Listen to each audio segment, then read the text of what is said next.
सकाळी सकाळी सगळ्या बुलढाण्यातील पत्रकारांचं मी मनापासून स्वागत करतो।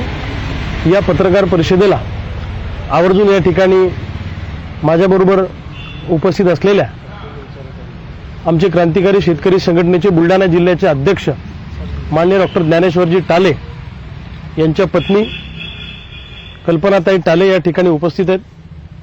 आमचे ज्येष्ठ सहकारी गजानन बापू देशमुख, सदाशिव जाधव सर आहेत, राहुलजी शेलार आहेत, त्याचबरोबर आमचे विजय पवार आहेत, आमचे बाळासाहेब एसकर आहेत, भारतजी गव्हाणे आहेत, अनिल भाऊ पडोळ आहेत, नितीन सोनटक्के आहेत, आकाशजी माळोदे आणि माझे सर्व सहकारी या ठिकाणी उपस्थित आहेत। सध्या आजची प्रेस घेण्याचा हेतू असा की सध्या राज्यातलं जे काय वातावरण आहे, राज्यातले शेतकऱ्यांचे प्रश्न अधिवेशनाच्या काळामध्ये दुर्लक्षित आहेत, इतर मुद्द्यांवर चर्चा होत आहेत। त्यातले ज्या काही महाराष्ट्रामध्ये घटना घडल्या, जसे काही मर्डर झाले, कुठे बलात्कार झाले, ह्या घटना गंभीर स्वरूपाच्या आहेत, त्या महत्त्वाच्याच आहेत अधिवेशनात चर्चेच्या अनुषंगाने। परंतु शेतीचे प्रश्न या अधिवेशनामध्ये दुर्लक्षित झाल्याची भावना आम्हा शेतकऱ्यांच्या मनामध्ये आहे। आणि दुसऱ्या बाजूला या ठिकाणी आमचे सहकारी डॉक्टर ज्ञानेश्वर टाले यांना 1 वर्षासाठी बुलढाणा जिल्हा आणि लगतच्या सर्व जिल्ह्यातून तडीपार करण्यात आलेला आहे। लगतचे जिल्हे म्हणजे 6 जिल्हे येतात, त्यामध्ये अकोला आहे, वाशिम, हिंगोली, जालना, छत्रपती संभाजीनगर, जळगाव आणि बऱ्हाणपूर, म्हणजे एकंदरीत 7 जिल्ह्यातून डॉक्टर ज्ञानेश्वर टाले यांना तडीपार करण्यात आलेला आहे। वास्तविक पाहता डॉक्टर ज्ञानेश्वर टाले हे कायम शेतकऱ्यांच्या प्रश्नासाठी लढत असतात। त्यांनी आतापर्यंत 13 वर्ष चळवळीमध्ये जो काय प्रवास केलेला आहे, आंदोलनं केलेली आहेत, चळवळी केलेल्या आहेत, ह्या शेतकऱ्यांच्या प्रश्नावर केलेल्या आहेत। ते काही गुंड नाही, मवाली नाही, दारू विक्रेते नाही, किंवा त्यांच्या हातून काही वेगळ्या घटना घडलेल्या नाहीत। कायम शेती आणि शेतकऱ्यांचे प्रश्न घेऊन लढत राहणं, सामान्य माणसासाठी भांडत राहणं, व्यवस्थेवर अंकुश ठेवण्याचं काम, प्रस्थापितांवर अंकुश ठेवण्याचं काम, हे काम डॉक्टर ज्ञानेश्वर टाले सातत्यानं करतात। परंतु लोकसभा निवडणुकीमध्ये डॉक्टर ज्ञानेश्वर टाले यांनी माझ्यासाठी मेहकर विधानसभा मतदारसंघामध्ये प्रचंड मेहनत घेतली आणि सध्याचे विद्यमान खासदार आणि सध्याचे केंद्रीय राज्यमंत्री प्रतापराव जाधव यांच्या बरोबरीत मला त्या ठिकाणी मतं मिळवून देण्यामध्ये डॉक्टर ज्ञानेश्वर टाले यांचा सिंहाचा वाटा राहिलेला आहे। तर तो लोकसभेतला राग मनामध्ये ठेवून डॉक्टर टाले आपल्याला मॅनेज होत नाही, डॉक्टर टाले आपल्याला शरण येत नाही, इतक्या दिवसापासून आपण प्रयत्न करतो, म्हणून प्रतापराव जाधवांनी स्थानिक तिथले एसडीओ जे आहेत, जोगी उपविभागीय अधिकारी, यांच्यावर प्रेशर केलं, त्यांना घरी बोलून घेतलं, त्यांना शिव्या घालून ही तडीपारी नियमात बसत नसताना घडवून आणली। वास्तविक पाहता डॉक्टर ज्ञानेश्वर टालेंवर 5 गुन्हे दाखल आहेत आणि एक प्रतिबंधात्मक कारवाई आहे। त्यातला जो तडीपारीचा आदेश आहे त्यामध्ये गुन्हा क्रमांक 1, 2, 4 आणि 6 हे सर्व गुन्हे आंदोलनाचे आहेत। जसं की उदाहरणार्थ आम्ही 2021 मध्ये आत्मदानाचं 2021-22 मध्ये आत्मदानाचं आंदोलन पीक विम्यासाठी केलं होतं, 23 मध्ये सॉरी, त्यावेळी आमच्यावर कारण नसताना प्रतापराव जाधव त्या आंदोलनाच्या ठिकाणाहून गेले आणि जिल्हा प्रशासनाला, जिल्हाधिकारी एसपींना, तत्कालीन एसपींना आणि जिल्हाधिकाऱ्यांना प्रेशर केलं आणि आमच्यावर कारण नसताना लाठीचार्ज करायला लावला, गंभीर स्वरूपाचे गुन्हे आमच्यावर दाखल केले। त्यातला गुन्हा, आंदोलनातला एक गुन्हा डॉक्टर टालेंवर आहे। मलकापूरला रेल्वे रोको करण्याचं एक आंदोलन सोयाबीन कापसासाठी आम्ही हाती घेतलं होतं। रेल्वे रोको करण्याच्या अगोदरच त्यांनी प्रतिबंधात्मक म्हणजे रेल्वे रोको करण्याच्या आधीच अटक केलं आणि खोटे गुन्हे दाखल केले। तिसरं आंदोलन ज्यावेळी मला अटक केली मलकापूरच्या रेल्वे रोको आंदोलनाच्या अगोदर प्रिव्हेंटिव्ह ऍक्शन म्हणून, तेव्हा कारण नसताना प्रतापराव जाधवांच्या प्रेशर खाली मला मेहकरला नेलं गरज नसताना, आणि तिथे भेटणारे लोक मला जमले, त्यांच्यावरही गुन्हे दाखल केले। अशा स्वरूपाचे, आणि 6वा गुन्हा हा त्यांच्यावर प्रतिबंधात्मक कारवाईचा आहे, म्हणजे भविष्यात बाबा काही तुम्ही करू नका, 110चा अन्नत्यागचा आहे। हा, आणि एक अन्नत्याग आंदोलनातला गुन्हा आहे जो की आम्ही सोयाबीनच्या भावासाठी करत होतो। एकच खासगी गुन्हा त्यांच्यावर आहे की तिथे स्थानिक पातळीवर एक सातपुते म्हणून शिक्षक आहेत, त्यांनी देवा आखाडे म्हणून आमच्या कार्यकर्त्याची जागेवर अतिक्रमण केलंय, त्या दोघांचा वाद सुरू आहे. डॉक्टर टालेंवर त्यांनी हल्ला केला, त्याच्यातनं तो एक खासगी गुन्हा सोडला, तर बाकी सगळे गुन्हे 4 गुन्हे हे त्यांच्यावर आंदोलनाचे आहेत. जिल्हा प्रशासनाला सुद्धा वाटत होतं की हे बसत नाही, परंतु केंद्रीय राज्यमंत्र्यांचा दबाव आणि प्रेशर एवढं की 40 वर्ष झाले मी राजकारणात काम करतो, तुम्ही मला शिकवणार का, हा माणूस तडीपार झालाच पाहिजे, अशा पद्धतीची अट्टाहासी भूमिका, खुनशी भूमिका प्रतापराव जाधवांनी घेतली आणि डॉक्टर ज्ञानेश्वर टालेंना 1 वर्षासाठी तडीपार केलं. आता यामध्ये हे प्रकरणच तडीपारीच्या व्याख्येमध्ये बसत नाही मुळामध्ये, कारण तडीपारी करायला तुम्ही गुंड पाहिजे, तुम्ही मवाली पाहिजे, दारू विक्रेते पाहिजे, सातत्यानं तुम्ही अशा स्वरूपाचे गुन्हे केलेले पाहिजे. या जिल्ह्यामध्ये असे कितीतरी नेते आहेत की ज्यांच्यावर 20-20 गुन्हे दाखल आहेत, आमच्यावर शेकडो गुन्हे दाखल आहेत, अनेक लोकांवर गुन्हे दाखल आहेत, परंतु त्यांना तडीपार केलं नाही. परंतु शेतकऱ्यासाठी भांडणाऱ्या कार्यकर्त्याला तडीपार करून, हा सामान्य घरातला कार्यकर्ता आहे डॉक्टर ज्ञानेश्वर टाले, आरेगावमध्ये प्रतापरावचे जावई राहतात. ग्रामपंचायतमध्ये डॉक्टर टाले कायम त्या प्रस्थापितांच्या विरोधातली त्यांची भूमिका त्या ठिकाणी असते. आई वडील शेती करतात, अल्पभूधारक शेतकऱ्याचा पोरगा आहे, अतिशय सामान्य कुटुंबातला आहे. आणि अशा परिस्थितीमध्ये अशा गरीब कार्यकर्त्याला तडीपार करून प्रतापरावांना कुठला आनंद मिळत असेल, हा प्रश्न मला त्यांना विचारायचा आहे. ज्या दिवशी डॉक्टर टाले तडीपार झाले त्या दिवशी तर प्रतापरावांनी पार्टीच केली असेल. प्रतापरावांचं राजकारण कायम खुनशी, लोकांना आत टाका, मेकर पट्ट्यामध्ये आणि या जिल्ह्यामध्ये हजारो लोकांवर खोट्या केसेस करण्याचं काम प्रतापराव जाधवांनी आतापर्यंत केलेलं आहे. का तर मी त्यांच्या विरोधात लोकसभा लढलो, मी त्यांना प्रश्न विचारले, जे लोक आघाडीवर माझ्या प्रचारात होते त्यांचा बदला घेण्यासाठी आणि लोकांवर दहशत जमवायची की बघा माझ्या विरोधात काम केलं तर मी असा तडीपार करू शकतो, मी असे गुन्हे दाखल करू शकतो.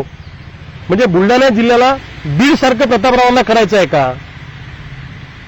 हे मी लवकरच प्रतापरावांनी ज्या ज्या लोकांवर खोट्या केसेस केल्या, सत्तेचा दुरुपयोग करून, मंत्रिपदाचा खासदारकीचा दुरुपयोग करून, त्या सगळ्यांच्या घरी जाऊन आम्ही भेटणार आहे आणि प्रत्येकाची स्टोरी आम्ही जनतेसमोर आणणार आहे. एकदा होऊन जाऊ द्या दूध का दूध आणि पाणी का पाणी.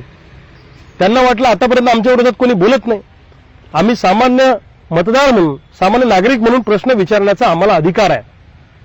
कोणत्याही सत्ताधारी नेत्याला त्याची उत्तरं त्यांनी दिली पाहिजे. पण दुर्दैवाने भित्री भागूबाई, घाबरट माणूस प्रतापराव, म्हणजे मैदानात लढता येत नाही म्हणून अशा पद्धतीनं प्रशासनावर प्रेशर आणायचं, सत्तेचा दुरुपयोग करायचा आणि आमच्यासारख्या चळवळीतल्या कार्यकर्त्यांना तडीपार करायचं, खोटे गुन्हे दाखल करायचं. प्रतापरावांना माझं एकच सांगणं आहे की तुम्हाला जर असं वाटत असेल की डॉक्टर टाले आणि रविकांत तुपकरच्या सहकाऱ्यांना तडीपार करून यांचं आंदोलन आम्ही मोडीत काढू, आम्ही चळवळ संपून टाकू, असं जर का यांना वाटत असेल तर हा यांचा गोड गैरसमज आहे. 4 तारखेला तडीपार झाले, आम्हाला जशी कुणकुण लागली 6 तारखेला आम्ही ताबडतोब अपील दाखल केलं आणि माननीय आयुक्त न्यायदंडाधिकाऱ्यांनी डॉक्टर ज्ञानेश्वर टाले यांना 27 तारखेपर्यंत तडीपारीला स्टे दिलेला आहे. हे आम्हाला काल रात्री आमच्याकडे ऑर्डर ती पोहोचलेली आहे. ऑर्डर पोहोचायला थोडा आमच्यापर्यंत उशीर झाला आणि डॉक्टर टाले मला वाटतं परवा दिवशी पोलिसांना सांगत होते घरी आल्यावर की आम्हाला स्टे मिळालेला आहे, फक्त कॉपी आमच्यापर्यंत पोहोचायची बाकी आहे, आम्ही याच्यावर मागवतो. त्यांनी सांगितलं आम्हाला हार्ड कॉपी पाहिजे, ओरिजिनल पाहिजे. एवढं प्रेशर प्रतापरावांचं की यांना जिल्ह्यातून घालवा. 27 तारखेला याची सुनावणी माननीय आयुक्ताकडे त्या ठिकाणी ठेवलेली आहे. जो निर्णय माननीय आयुक्त महोदय देतील तो निर्णय आम्हाला मान्य राहील, कारण आम्ही न्यायदेवतेचा आदर करणारे लोक आहोत. आणि सर्वोच्च न्यायालय आणि उच्च न्यायालयाने आपल्या निकालामध्ये वेळोवेळी स्पष्ट केलेलं आहे की जुने गुन्हे हे तडीपारीच्या आदेशाच्या वेळी लक्षात घेणे कायद्यात अभिप्रेत नाही. कायदा असा सांगतो की शेवटच्या 6 महिन्यात तुमच्यावर एक गुन्हा दाखल झालेला पाहिजे. 11-11.5 महिन्यामध्ये या शेवटच्या टप्प्यात डॉक्टर टालेंवर एकही गुन्हा दाखल नाही. 11.5 महिन्यामध्ये म्हणजे 12 महिने म्हणा, कारण ती प्रतिबंधात्मक कारवाई 110 तो गुन्हाच होऊ शकत नाही. प्रतिबंधात्मक काय कुणावरही करता येते, तो काही गुन्हा होऊ शकत नाही. या 1 वर्षामध्ये डॉक्टर टालेंवर एकही गुन्हा दाखल नाही. हे तडीपारीच्या व्याख्येत बसतच नाही. हे अधिकाऱ्यांना माहिती आहे. खाजगीत अनेक लोक सांगतात ते बसत नाही, पण प्रेशर आहे. म्हणजे अशा पद्धतीनं एक गुंडाराज या जिल्ह्यामध्ये तयार करायचं मंत्रिपदाचा वापर करून असं धोरण प्रतापराव जाधवांचं आहे. मी काही राजकीय विरोधातून बोलत नाही, पण ही वस्तुस्थिती आहे. ही घडलेली घटना कुणालाही आवडलेली नाही. सामान्य माणसामध्ये या घटनेबद्दल रोष आहे. आणि जेव्हा तडीपारीचा प्रस्ताव पोलिसांनी उपविभागीय अधिकाऱ्यांकडे पाठवला तेव्हा बुलढाणा व वाशिम जिल्ह्यातूनच यांना तडीपार करा असा उल्लेख त्याच्यामध्ये केलेला होता. परंतु एसडीओला प्रेशर केला गेलं. माझं तर म्हणणं आहे की एसडीओचा आदेश प्रतापरावांनी तयार करून पाठवला आणि सही केली. म्हणजे तडीपारीच्या प्रस्तावामध्ये फक्त बुलढाणा वाशिम मधून तडीपार करा असं होतं. बरोबर ना? I am correct. परंतु एसडीओनी त्याच्यात सुमोटो बुलढाणा जिल्हा आणि लगतचे जिल्हे म्हणजे काय ते का दाऊदच्या टोळीत काम करते का, ते का अरुण गवळीच्या टोळीत काम करते का, आणि प्रतापरावांनी किती गुंड पोचले या जिल्ह्यामध्ये, व्हाईट कॉलर गुंड किती पोचले, किती रेती माफिया त्यांच्या जवळ आहे, किती भूमाफिया त्यांच्या जवळ आहेत. खरे गुंडागर्दी करणारे लोक प्रतापराव जनतेमध्ये आपली इमेज अशी स्वच्छ दाखवतात आणि अशा गुंडांना आतून राजकारणाच्या माध्यमातून अभय देण्याचं काम ते सातत्यानं करतात. ऑर्डर पहा कशी गमतीदार आहे. ऑर्डरमध्ये बुलढाणा जिल्हा सोडून इतर जिल्ह्याची नावं नाही आहेत, लगतचे सगळे जिल्हे अशी मोघम ऑर्डर केलेली आहे. अशी ऑर्डर कधीच नसते तडीपारीची. त्यामुळे प्रतापरावांनी हे सगळे घडून आणलं असं आमचं स्पष्ट म्हणणं आहे. आता ते त्याला नाकारणार. मी वाचलं कुठेतरी की त्यांनी म्हटलं या प्रकरणाशी आमचा संबंध नाही, कर्माची फळं ते भोगतायत. अरे कर्माची फळं भोगायला आम्ही काय गुंड आहोत का? शेतकऱ्यांसाठी आंदोलन करून जर आम्हाला तुम्ही तडीपार करत असाल, आमच्यावर खोटे गुन्हे दाखल करत असाल, वेळ प्रसंगी आमची फासावर सुद्धा जाण्याची तयारी आहे. आम्ही घाबरणार नाही. आम्हाला अभिमान आहे. आम्ही आमच्या बापाच्या घामाच्या दामासाठी लढताना त्यांनी मध्ये तुमच्या प्रेसमध्ये सांगितलं प्रेसवाल्यांना एक दिवस की रविकांत तुपकर समुद्रात जातात, ते मंत्रालयावर जातात, एक खुर्ची द्या, याच्यावर जातात, पण ते जात नाही, ते दादागिरी करतात. 21 वर्ष झाल्या बुलढाणा जिल्हा आणि उभा महाराष्ट्र मला बघतोय, माझ्या सहकाऱ्यांना बघतोय, आम्ही कधी दादागिरी केली? आणि आंदोलनावर टीका करण्याचा अधिकार प्रतापरावांना नाहीये, कारण त्यांनी विरोधी पक्षात असताना सुद्धा अनेक आंदोलनं केलेली आहेत. मग ती तुमची नौटंकी होती का? आणि आम्हाला अरबी समुद्रात जायला आणि मंत्रालयावर जायला तुम्हीच तर तत्कालीन मुख्यमंत्री साहेबांचे कान भरून आम्हाला हजारो पोलीस अटक करायला होता. तुम्हीच प्रेशर करता. प्रतापरावांचं राजकारण एवढ्या खालच्या पातळीवर सध्या सुरू आहे की रविकांत तुपकर एखाद्या सेक्रेटरीला भेटला, एखाद्या मिनिस्टरला भेटला, शेतकऱ्यांच्या प्रश्नावर एखादी मिटिंग झाली की लगेच प्रतापराव त्या आठवड्यात त्या मिनिस्टरकडे सेक्रेटरीकडे जातात आणि त्यांना सांगतात की रविकांत तुपकरला एंटरटेन करू नका, तो बोगस पोरगा आहे, तुम्ही त्याला महत्व देऊ नका, त्याला भेट देऊ नका. अरे कुठल्या पातळीवरचं तुम्ही राजकारण करताय? 40 वर्ष तुम्हाला राजकारणात झाल्या असं तुम्ही म्हणता. 4 टर्म तुमच्या खासदारकीच्या झाल्या, 3 टर्म तुमच्या आमदारकीच्या झाल्या. मॅच्युरिटीचं राजकारण त्यांनी केलं पाहिजे, पण अत्यंत इमॅच्युअर, खुनशी आणि जळाऊ वृत्ती. कोणाचं चांगलं दिसत नाही, कोणाचं सहन होत नाही. आता आजची प्रेस तुम्ही, आता आपण तर समजा सगळे आहोतच, पण ते सुद्धा मन लावून ऐकत असतील आणि स्वतः बोलणार नाहीत काही. आता एखाद्या कार्यकर्त्याला तयार करतील, माझ्या विरोधात काही लोकांना पैसे देतील. मध्यंतरी निवडणुकीनंतर अनेक लोकांच्या, आमच्या कार्यकर्त्यांच्या घरी त्यांचे लोक गेले, पैसे घ्या, रविकांत तुपकरच्या विरोधात बोला, काय लागते ती रक्कम सांगा, रविकांत तुपकरच्या विरोधात बोला. अशा पद्धतीचं घाणेरडं राजकारण प्रतापराव जाधवांनी केलं. आणि तुम्हाला सांगितलं मीडियावाले तुम्ही ज्याला भाव देता, मध्ये ते बोलले इलेक्ट्रॉनिकमध्ये, तुम्ही मीडियावाल्यांनी त्याला असं केलं. प्रतापराव माझ्या पाठीमागे पण जनाधार आहे, लक्षात ठेवा. तुमचा एकदा निवडणुकीत पराभव झालेला आहे. मला पण सामान्य लोकांनी 2.5 लाख मतं देऊन तुमच्या नाकात या सामान्य माणसाने दम आणून दाखवलेला आहे. त्यामुळे मी काय असं फक्त बाईट पुरता कार्यकर्ता नाहीये. 21 वर्ष झाले आम्ही संघर्ष करतोय, चळवळी करतोय. आणि तुमच्यामध्ये जर का हिंमत असेल ना, तर पक्षाचा आधार सोडून तुम्ही माझ्यासारखं अपक्ष लढून दाखवा, माझ्यासारखं एकट्याने लढून दाखवा. ईडीच्या धाकानं तुम्ही तिकडे गेले, ईडीचं धाक होतं ना जेलमध्ये जायचं. हजारो कोटीची माया कमवली, अवैध मार्गाने, चुकीच्या मार्गाने कमवली, त्याचं संरक्षण करावं लागेल ना. मध्यंतरी मीडियाशी बोलताना ते म्हणाले की निराश्रित लोकांना आश्रय देणं आमचं काम आहे. कोणीतरी म्हटलं बाबा रविकांत तुपकर तिकडे येणार आहे का? निराश्रित लोकांना आश्रय देणं आमचं काम आहे. तुम्ही काय आम्हाला आश्रय देता? अरे तुम्हीच तर निराश्रित आहे, तुम्हीच तर भाजपचा आश्रय घेतला. भाजप नसतं तर तुमचं डिपॉझिट गोल झालं असतं. तुम्हीच दुसऱ्याच्या भरोश्यावर आहे ना. भारतीय जनता पार्टीच्या आणि अजितदादाच्या राष्ट्रवादीच्या भरोश्यावर तुम्ही निवडून आले. तुमचं स्वतःचं काय कर्तृत्व आहे आणि तुम्ही काय आम्हाला आश्रय देणार? आणि तुमच्यासारख्या खुनशी माणसाचे आश्रय घ्यायच्या आयुष्यात वेळ आली तर आत्महत्या करू, पण तुमच्यासारख्या माणसाचे आश्रय नाही घेणार आम्ही. काय गप्पा आणता? जेवढी एनर्जी प्रतापराव जाधव माझ्यावर आणि माझ्या सहकाऱ्यांना तडीपार करण्यासाठी खर्च करतात, तेवढीच एनर्जी त्यांनी जर मोदी साहेबांना भेटून सोयाबीनच्या भावासाठी केली तर अधिक आनंद झाला असता. मोदी साहेबांच्या मांडीला लावून बसता, सोयाबीनबद्दल चिकार शब्द बोलत नाही.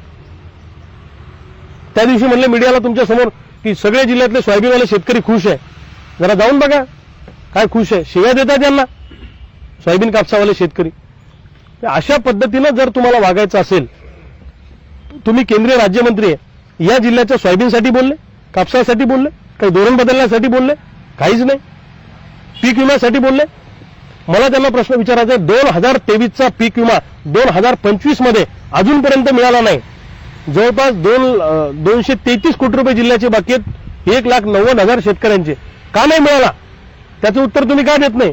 ही योजना केंद्राची आहे, तुम्ही केंद्रात आहे, पण हे दुर्दैवाने त्याच्यावर बोलत नाही. यांचे 5 वर्ष फक्त याचा बदला घे, त्याचा बदला घे, याला जेलमध्ये टाक, याच्यावर पास्कोची केस लाव, याच्यावर 307 कर, याच्यावर खोटे गुन्हे दाखल कर, माझ्या पक्षात येतो का नाही तर गुन्हे दाखल करतो. अशा पद्धतीचं धोरण कायमच यांनी राबवलेलं आहे.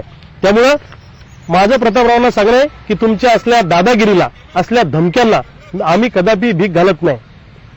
मी कायम प्रस्थापितांच्या विरोधात लढत आलेलो आहे, माझे सगळे सहकारी प्रस्थापितांच्या विरोधात लढत आलेले आहे. त्यामुळं आम्ही काही कोणाला घाबरणार नाही आणि आता पुन्हा नव्यानं करणार. आता आम्हाला स्टे मिळाला की नाही, आता आयुक्ताकडे जाणार प्रतापराव जाधव, एखादी मिटिंग लावणार आयुक्ताकडे आणि आयुक्ताला सांगणार तो स्टे उठवा. ते असं करतात, ते तसं करतात. मी केंद्रीय राज्यमंत्री आहे, मी स्पष्ट सांगतो, जे सध्या महाराष्ट्रामध्ये राजकारण सुरू आहे, या राज्यामध्ये अनेक लोकांच्या भानगडी बाहेर आलेल्या आहेत. आजपर्यंत प्रतापरावांच्या भानगडी कुणी बाहेर काढल्या नाही. मी स्वतः सगळी माहिती कलेक्ट करतो आहे आणि प्रतापराव जाधवांनी आतापर्यंत मंत्रिपदाचा आणि खासदारकीचा दुरुपयोग करून ज्या ज्या 12 भानगडी केल्या, त्यातली प्रत्येक भानगड मी आता महाराष्ट्राच्या समोर आणणार आहे. एकदा होऊन जाऊ द्या दूध का दूध पाणी का पाणी. यांना असं वाटतं की आमच्या विरोधात कोणी बोलत नाही, हमारे नाम को लग गए तो हम ऐसा करेंगे, हम वैसा करेंगे, हम जेल में डालेंगे. तुम्ही जेलमध्ये टाका, फासावर लटकाव, पण सत्य बोलणार आणि खरं बोलणार. आम्ही थांबणार नाही. म्हणजे इंग्रजापेक्षा सुद्धा भयानक नीती या जिल्ह्यातल्या अधिकाऱ्यांनी चालवलेली, यांच्या दबावाखाली. तुम्ही सगळे अधिकारी घ्या.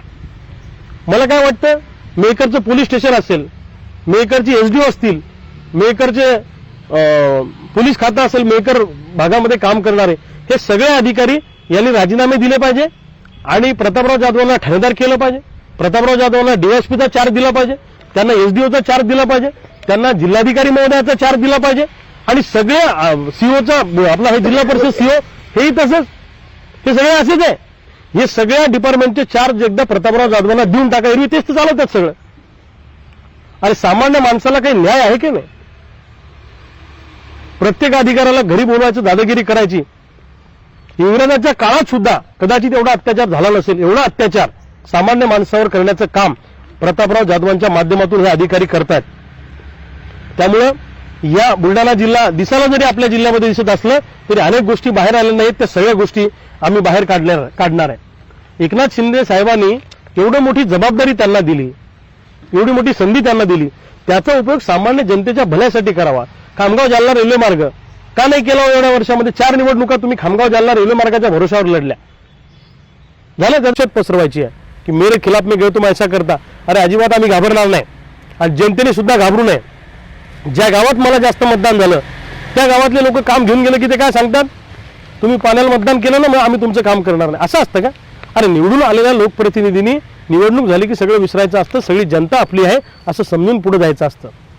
तुम्हाला आम्ही पत्र देणार नाही, तुमचं काम आम्ही करणार नाही, काही फरक पडत नाही तुम्ही काम केलं तर. बुलढाणा जिल्ह्यातल्या जनतेला माझं सांगणं आहे की जिथं कुठं तुम्हाला अडचणील कोणत्याही स्वरूपाचं काम असलं, बिनधास्त अर्ध्या रात्री 12 वाजता आवाज द्या. त्या आमदार खासदारालाच सांगितलं म्हणजे काम होतं असं अजिबात नाही. आम्ही सुद्धा चळवळीच्या आंदोलनाच्या जोरावर सरकारच्या माध्यमातून अनेक कामं सामान्य माणसाची करून दिलेली आहेत. त्यामुळे काही अडचण असली तर आम्हाला फोन करा, पण लाचारी करत एकही सामान्य माणूस त्यांच्या दारात आम्हाला दिसला नाही पाहिजे असं माझं जनतेला सांगणं आहे. आणि प्रतापराव जाधवांना माझं सांगणं आहे की हे मंत्रिपद तुम्हाला आयुष्यभरासाठी नाही आहे. फार फार तर अजून 1 वर्ष, 1.5 वर्ष, 2.5 वर्षाची टर्म राहील. 2-3 वर्ष अजून काय फरक पडतो? ते काय आयुष्यभर तुम्हाला पुरणार आहे का? पण मंत्रिपदाच्या काळामध्ये तुम्ही काय केलं याचा काळा इतिहास या बुलढाणा जिल्ह्यातली जनता लिहून ठेवेल की अशा पद्धतीनं सामान्य माणसावर प्रतापराव जाधवांनी अत्याचार केला, अन्याय केला, यांचं कायमच एक धोरण असं आहे की मेकर भागात नवं नेतृत्व उभंच नाही राहिलं पाहिजे. जो नवं नेतृत्व उभं राहतो त्याला दाबायचा प्रयत्न ते करतात. म्हणजे त्यांच्या पोराला सेटल करायचं आहे ना पुढं. माझं त्यांचं काही धोरण मानलं नाही का. पण रविकांत तुपकर उद्या आमदार खासदार झाला, तो काय एका पदावर गेला की मग आपल्या पोरांचं भविष्य धोक्यात येईल. आणि हा खरं बोलतो. रविकांत जनतेसमोर आपलं सगळं उघडं पाडतो, म्हणून रविकांत तुपकर नको आहे. जाईल तिथं मंत्रालयात जा, अधिकाऱ्यांजवळ जा, ते सांगतात रविकांत तुपकरचं निवेदन घेऊ नका, त्याला एंटरटेन करू नका. प्रतापराव, असल्या खालच्या पातळीवरचं राजकारण तुम्हाला शोभत नाही, एवढंच मला तुम्हाला सांगायचं आहे. राजकारणातला विरोध असू शकतो, पण आम्ही काही कोणाचं घर उद्ध्वस्त करण्यापर्यंत कधी गेलो नाही. मला सांगा, डॉक्टर टाले साहेबाची मिसेस घरी असते एकटी बिचारी, छोटी मुलगी आहे. आता हा माणूस तडीपार झाला. आता 27 तारखेला हा स्टे समजा उठला तर या माणसाला वर्षभरासाठी बाहेर राहावं लागेल. काल त्यांचे काका वारले तरी त्या ताई इथे आहेत. आणि डॉक्टर टाले साहेबांना स्पष्ट आदेश दिले न्यायालयाने की कोणतं निवेदन द्यायचं नाही, कोणत्या कार्यक्रमात सहभागी व्हायचं नाही. हां, अशा पद्धतीने डॉक्टर टालेवर मागच्या वेळी हल्ला झाला बघा त्यांना, त्यांच्या मागच्या वर्षी. हे सगळं आम्ही सहन करत आलोय, हे आम्ही सगळं सहन केलं. आणि आता त्यांच्यावर ते आलेले नाही तिथे डॉक्टर टाले साहेब, ते बसलेले तिकडे. त्यांना माध्यमांसमोर जायला चालत नाही, त्यांना बाईट जायला चालत नाही. कोणत्याही धार्मिक कार्यक्रमात, सामाजिक कार्यक्रमात जायचं नाही, सार्वजनिक ठिकाणी जायचं नाही. अशा सगळ्या प्रकारच्या अटी आणि बंधनं त्यांच्यावर घातलेली आहे. म्हणजे आणीबाणीसारखी ही परिस्थिती आहे. आणीबाणीत जर निवेदन घेऊन एखाद्या रस्त्यावर आला की डाल तो 1.5 साल केली अंदर, तर ही तशी परिस्थिती सध्या आहे. पण ठीक आहे, न्यायालयाच्या निर्णयाचा आम्ही आदर करू, त्याच्याबद्दल आमचं काही म्हणणं नाही. परंतु मंत्र्याला असं वागणं शोभत नाही. आणि त्यांच्या डोक्यात राग आहे की माझ्या मतदारसंघामध्ये, मेकर मतदारसंघात रविकांतला माझ्या बरोबरीत मतदान कसं काय झालं, ये कोण इतका बडा हो गया. सामान्य जनता ही मोठी असते. तुम्ही निवडून आले तर आम्ही काही म्हटलं नाही, ठीक आहे, जिल्ह्यासाठी काही चांगलं करा. पण ठीक आहे, असल्या दादागिरीला आम्ही घाबरणार नाही. आणि मला दुसरं असं वाटतं, कदाचित राज्याच्या मुख्यमंत्र्याला अशा बदनाम करण्याचा सुद्धा हा प्रयत्न प्रतापरावांकडून असू शकतो. गृह खातं त्यांच्याकडे आहे. आता त्यांना यातलं काही माहीत नाही. हे तर लोकल लेवलमध्ये दबाव टाकतात अधिकाऱ्यांवर, अशा कारवाया करतात. आता दिसताना ही कारवाई गृह खात्यावर याचं खापर फुटणार, पण त्यांना माहीतच नाही खाली काय सुरू आहे. त्यामुळं जिल्हाधिकारी महोदयांना आणि SP महोदयांना माझं सांगणं आहे की प्रतापराव जाधवांच्या दबावाखाली जर अशा कारवाया होणार असतील तर याच्यामध्ये मुख्यमंत्री आणि सरकार बदनाम होणार आणि प्रतापराव मात्र नामानिराळे राहणार.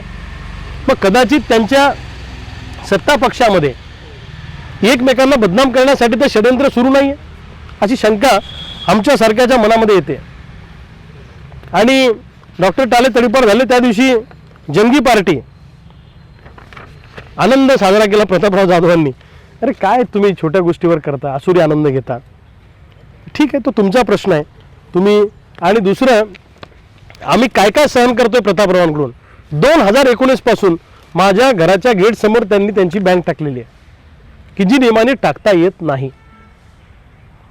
रेसिडेन्शियल एरियामध्ये कमर्शियल बँक तुम्हाला टाकता येत नाही, पण त्यांनी टाकली.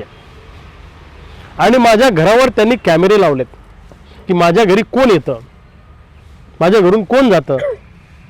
म्हणजे एवढ्या खालच्या पातळीवर प्रतापरावांचं राजकारण सुरू आहे. 5 वर्ष झाले आम्ही, आमची बायको, आमचा परिवार हे सगळं सहन करतोय. सत्तेचा दबाव, घरावर कॅमेरे, आमच्या घरी कोणी आला की त्याला फोन जातो कसं काय गेला होता, आणि त्याचा ॲक्सेस प्रतापरावांकडे आहे, कॅमेरे. एवढं नीच राजकारण आजपर्यंत या बुलढाणा जिल्ह्यात आणि महाराष्ट्रामध्ये कोणी केलंय असं मी बघितलेलं नाही. आम्ही तक्रार करणार आहोत, ती बँक तिथून हटली पाहिजे. आणि त्या बँकेत काळं कुत्रं येत नाही बरं का, तुमच्या माहितीसाठी. त्या बँकेत व्यवहारच नाही, म्हणजे नसल्यासारखंच आहे. फक्त रविकांत तुपकरच्या घरी कोण येतं. 5 वर्षात 5 कस्टमर पण आले नसतील, हा, कधीच नाही. आणि अशा एरियात कोणी बँक टाकतं का? फक्त माझ्यावर रेकी करायची, माझ्या परिवाराची रेकी करायची, आणि कुणाच्या खाजगी आयुष्यावर तुम्ही असं करू शकत नाही. पण आम्ही सगळं सहन केलं. सत्तेचा यांचा दबाव अनेक वेळा त्यांना सांगितलं, त्यांच्या लोकांना सांगितलं, पण ते मुद्दाम हे सगळे करतायत. आणि 5 वर्षामध्ये माझ्या घरावर कॅमेरा लावून त्यांना काय मिळालं? अरे आमचं सगळं पारदर्शी आहे, आमचं सगळं ओपन आहे, आमचं काही त्यांच्यासारखे काळे धंदे नाही आहे, समृद्धीचा ठेका काही आम्ही घेतला नाही, आम्ही काही जमिनी बळकावल्या नाही, इतर जिल्ह्यात आम्ही प्रॉपर्टी घेतल्या नाही. हे सगळंच आम्ही बाहेर काढणार आता एक एक गोष्ट. आणि ते म्हणतात की रविकांत तुपकरला संपवायचे, डॉक्टर टालेल संपवायचं. आमच्याजवळ संपवायला आहेच काय? आम्ही फकीर भाई फकीर, आमच्याजवळ आहेच काय? आम्ही का आमदार आहे का, आम्ही खासदार आहे का, आम्ही मंत्री आहे का, आमच्याजवळ प्रॉपर्टी आहे का, आमच्याजवळ आहे काय? नंगे से तो खुदा भी डरता है. आम्ही नंगाड भाई नंगाड, फकीरी आमचं वैभव आहे. त्यामुळे आम्हाला संपवलं, आम्ही संपणार नाही, आम्ही रस्त्यावरचे कार्यकर्ते आहोत. त्यामुळं या गैरसमजात त्यांनी राहू नये असं आमचं म्हणणं आहे. आणि इंग्रजाचं राज्य असल्यासारखी परिस्थिती बुलढाणा जिल्ह्यामध्ये आहे. अनेक अधिकारी अशा नेत्यांचे बटीक आणि चमचे म्हणून काम करतात. कदाचित इंग्रजांच्या काळात हे अधिकारी असते तर हे इंग्रजाचे चमचे म्हणून यांनी काम केलं असतं. अशा अधिकाऱ्यांच्या विरोधात आम्ही आंदोलनाची भूमिका घेणार आहोत. आणि डॉक्टर टाले साहेबांच्या पाठीशी आमचं सगळं कुटुंब अत्यंत ताकदीनं त्या ठिकाणी उभं आहे. मी वहिनींना सांगेन की तुम्ही काळजी करू नका, महाराष्ट्रातला शेतकरी तुमच्या बरोबर आहे, जिल्ह्यातला शेतकरी तुमच्या बरोबर आहे. आणि आम्ही जे उभं केलंय ते सामान्य माणसाच्या ताकदीवरून स्वतःच्या हिमतीवर केलंय. आम्ही स्वतःची संघटना चालवतो. प्रतापरावांना सांगा, म्हणा एखादा पक्ष काढा स्वतःचा आणि चालून दाखवा. हिंमत आहे का? दुसऱ्यांच्या आश्रयाला जायचं, दुसऱ्या पक्षाच्या भरोश्यावर गुंडाराज करायचं? एकनाथ शिंदे साहेबांनी एवढं मोठं पद त्यांना दिलं, मंत्रीपद दिलं त्यांना, आणि त्यांनी स्वतःच्याच पक्षातले आमदार पाडण्यासाठी प्रयत्न केले ना. बुलढाण्याचे आमदार संजयजी गायकवाड आणि तिकडचे आमदार यांना पाडण्यासाठी आटोकाट प्रयत्न केले त्यांनी. हे मी म्हणत नाही, हे बुलढाण्याचे आमदार संजयभाऊ गायकवाडांचा आरोप आहे आणि वस्तुस्थिती पण आहे. मग हे पक्षनिष्ठ आहेत का? स्वतःच्या पक्षातल्या आमदारांना पाडण्यासाठी जो माणूस प्रयत्न करतो, एकनाथ शिंदे साहेबांना काय वाटलं असेल की एवढं मोठं मंत्रिपद दिल्यावर मग आपल्याच पक्षातले आमदार पाडण्यासाठी जर हा माणूस प्रयत्न करत असेल तर कशासाठी हे मंत्रिपद दिलं अशी भावना त्यांच्याही मनामध्ये तयार झाली असेल. म्हणजे जळाऊ खुनशी आणि दाबादाबीचं राजकारण कोणाचं सहन होत नाही. एखाद्याने चांगले कपडे घातले तरी प्रतापरावांना सहन होत नाही. इतकं इतकं इतकं हलकट, अत्यंत हलकट काम, अशा पद्धतीचं काम आहे. आणि पण त्यांचे प्रयत्न बुलढाण्यामध्ये असफल झाले, काही ठिकाणी सफल झाले असतील. जो माणूस स्वतःच्या पक्षाशी पण एकनिष्ठ राहत नाही त्यांना खाजगीत विचारा, एकनाथ शिंदे साहेब त्यांना काय बोलले असतील. 3-3, 2-2 आमदार या जिल्ह्यात होते. एका आमदारावर त्यांनी स्वतःचा पक्ष इथं आणून ठेवला, ते बिचारे स्वतःच्या कर्तृत्वाला आले. म्हणजे पक्ष संपून टाकायचा जिल्ह्यातला, म्हणजे मीच राजा राहिलो पाहिजे, मीच राहिलो पाहिजे. अर्थात त्यांच्या पक्षात बोलण्याचा मला अधिकार नाही, पण आमदार महोदयांनी आरोप केला, त्याचा पुनरुच्चार करण्याचं काम मी त्या ठिकाणी केलं. प्रतापराव जाधवांच्या दादागिरीला आणि धमक्यांना आम्ही कदापि बळी पडणार नाही. आणि हे जे प्रकरण आहे, हे प्रकरण मुळामध्ये तडीपारीच्या व्याख्येमध्ये बसत नाही. त्यामुळं संबंधित ज्या कोणी अधिकाऱ्यांनी हे सगळं केलं असेल त्यांना सुद्धा न्यायालयात खेचण्याचं काम आम्ही येणाऱ्या काळामध्ये करू. दुसऱ्या बाजूला राज्यामध्ये सोयाबीनचा प्रश्न बिकट आहे, कापसाचा प्रश्न अत्यंत बिकट आहे. सोयाबीन 3.5-4 हजारावर आलेलं आहे. त्यानंतर कापसाची अवस्था वाईट आहे.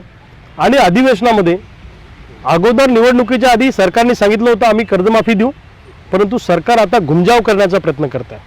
सरकार त्या विषयावर बोलत नाही आहे. मी सुद्धा महाराष्ट्राच्या अनेक जिल्ह्यामध्ये गेलो. राज्यव्यापी बैठक मी पुण्यामध्ये घेतली. 25 जिल्ह्यातले लोक त्या बैठकीला होते. 25 जिल्ह्याचा मी आढावा घेतला शेतकऱ्यांचा.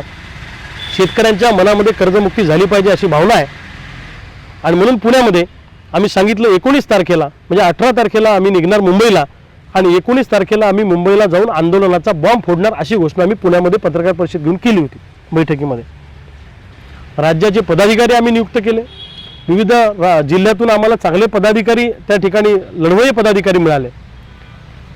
तर सरकारला माझं सांगणं आहे की लवकरात लवकर महाराष्ट्रातला शेतकरी कर्जमुक्त करा. सोयाबीनला भाव, कापसाला भाव तुम्ही देऊ शकले नाही तर प्रति क्विंटल किमान 3,000 रुपये आम्हाला भाव फरक द्या. 2023चा आणि 24चा 100% पीक विमा आमच्या खात्यामध्ये जमा झाला पाहिजे. रिजेक्टेड लोकांनाही आम्ही विमा देऊ असं त्यांनी सांगितलेलं होतं. ते आश्वासन सरकारने ताबडतोब पाळलं पाहिजे. शेतीला मजबूत कंपाऊंड करून दिलं पाहिजे. आता पेरणी होईल मे जूनमध्ये. जंगली जनावरांचा प्रचंड त्रास होतो आम्हाला, त्यामुळं शेतीला मजबूत कंपाऊंड करून दिलं पाहिजे. चुकारे अजूनपर्यंत मिळाले नाही. नाफेडमध्ये जी सोयाबीन आम्ही घातली, CCIला कापूस घातला, त्याचे चुकारे अजूनपर्यंत मिळाले नाही.